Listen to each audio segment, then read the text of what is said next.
Pour cela, que votre vie mettons le contraire de ce que Dieu a promis dans la Sainte Seine. Pourquoi? Parce que dans l'église, il n'y avait pas maintenant l'unité. C'était maintenant des sectes, des divisions, des querelles. Donc toutes ces choses ne plaisaient pas à Dieu. Parce que les enfants de Dieu doivent être unis dans la foi, afin que les choses de Dieu soient leur bénéfice. Si l'église de Dieu ne marche pas dans la foi, dans l'unité de la foi, il n'y aura rien. On peut faire ici même un mois de la séance, mais tu n'auras rien. Pourquoi? Parce que ton cœur est rempli de la haine, de la jalousie, moquerie. On a Bible dit, l'homme ne marche pas selon les conseils des méchants. Ne faisait pas ensemble avec des moqueurs. Plus qu'on plaisir à la parole de Dieu. Cet homme-là, il est comme un arbre. On te prend des courants d'eau. Ce feuillat ne prêtera point. Alléluia. Parce qu'en bas, il y a de l'eau. L'eau ici, c'est la présence de Dieu. L'eau ici, c'est le Saint-Esprit. L'eau ici, c'est la parole de Dieu. La parole de Dieu, c'est celle qui règle tout. Oh, si tu n'as pas la parole de Dieu, tu es rien bien aimé. Tu n'as rien dans ta vie. Parce que la parole de Dieu ne montre point.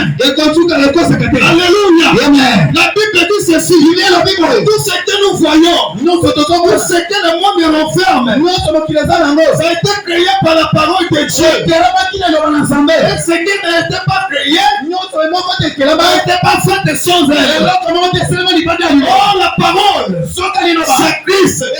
Pour comprendre ces choses, il faut avoir la foi. Comme j'ai dit au commencement ici, la foi est une forme d'assurance. Vous voyez la définition? Forme d'assurance. C'est une garantie. Une sécurité. Donc un espoir pour avoir quelque chose. Donc la démonstration là, c'est le moment où tu mets la parole de Dieu en pratique. La Bible dit ceci, que quiconque invoquera le nom du Seigneur sera sauvé. C'est là où tu mets déjà la parole de Dieu en pratique. Si tu la mets en pratique, alors ce que tu vas demander sera ta partage bien aimé. Aujourd'hui, qu'est-ce que nous voyons? Les gens sont devenus incrédules. Devant la parole de Dieu. C'est pour cela que vous voyez dans les églises, il y a comme des musiques, comme les écuries. Parce que si tu vois même quelqu'un t'élever, vous voyez, vous êtes en train de sous-estimer la parole de Dieu. Alléluia. Amen. Je dis ceci. J'aime ceux qui m'aiment. Il faut aimer la parole de Dieu. Pour dire oui et amen à la parole de Dieu. C'est là la délivrance de ta vie. C'est là la bénédiction de ta vie. Alléluia. Amen. Acclame pour le Seigneur.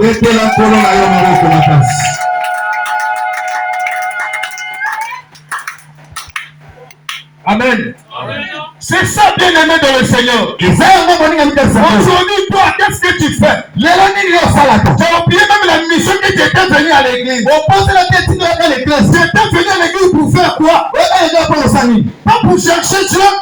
Maintenant, aujourd'hui, qu'est-ce que tu es en train de faire? Aujourd'hui, tu es devenu un policier. Un policier qui suit tout ce qui se passe. Donc, tu es devenu un policier en secret. Tu es en train de regarder les autres. Tu cours derrière les gens pour voir tout ce qu'ils font. Non, c'est pas ça. Ce n'est pas la raison que tu t'as racheté. Tu nous as racheté, bien aimé. Par l'apôtre Fulgence, je lui ai confié ces missions. Il dit ceci. Fulgence, moi je veux que tu t'apparais. Si tu m'aimes, amène le monde à quoi l'évangile? Est-ce que toi tu as dit à l'évangile? Parce que celui qui croit à l'évangile fait la volonté de Dieu. Il continue à dire, je serai avec toi. J'ai été avec Paul. Aujourd'hui là, c'est l'apôtre Paul qui nous parle. Dans le livre de Corinthe. Donc si tu n'obéis pas, tu seras réellement avec les gens de Corinthe. Parce que c'est le même esprit qui choisit beaucoup d'hommes. C'est le même esprit qui agit. C'était l'apôtre Paul. Aujourd'hui, c'est l'apôtre Fulgence. On a parlé de Jésus. Nous sommes rassemblés à cause de l'évangile. Et maintenant, toi, qu'est-ce que tu es en train de faire? Tu n'as pas plus bien aimé. Parce que celui qui croit au Seigneur Jésus, sa vie sera changée. Parce qu'il est écrit, si quelqu'un vient au Christ, elle est devenue une nouvelle créature. Les choses anciennes sont passées. Voilà, tout est devenu nouvelle. Mais aujourd'hui, depuis avant que tu connaisses Dieu, tu étais un bagarreur. Tu étais une femme impunique. Mais jusqu'à aujourd'hui, ces choses-là, ne t'inquiète pas. Mais comment cela?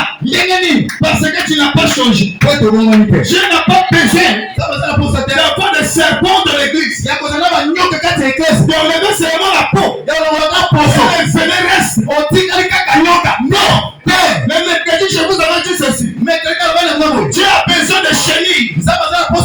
Parce que une chenille, sa forme, c'est d'abord des piquants. Et après cela, il a porté maintenant les ailes. Cela veut dire quoi? C'est la repentance. Il faut que tu te réponds, bien aimé. Si tu ne réponds pas non plus pour toi, n'a pas encore des ailes pour te parler à repentir. Vois ce que tu es en train de faire. Et commence à contrôler ta vie toi-même. Est-ce que ce que je suis en train de faire, ça conforme avec la parole? Si ça conforme pas avec la parole, laisse ça. Laisse les choses échappent. Et reviens à la vérité. Parce que Jésus c'est la vérité. Et mon songe ce n'est pas de Dieu. De querer ce n'est pas de Dieu. Tout ce que vous voyez ce n'est pas de Dieu. Ce qui est de Dieu, c'est l'amour, c'est la joie, c'est l'hospitalité. Aujourd'hui, si tu donnes à quelqu'un quelque chose, tu publies à tout le monde. Tu vas bien là, tu vois la villa, c'est moi qui l'ai ce n'est pas ça. Le 5 avril ici, on avait béni notre berger. Mais toi, si tu n'es pas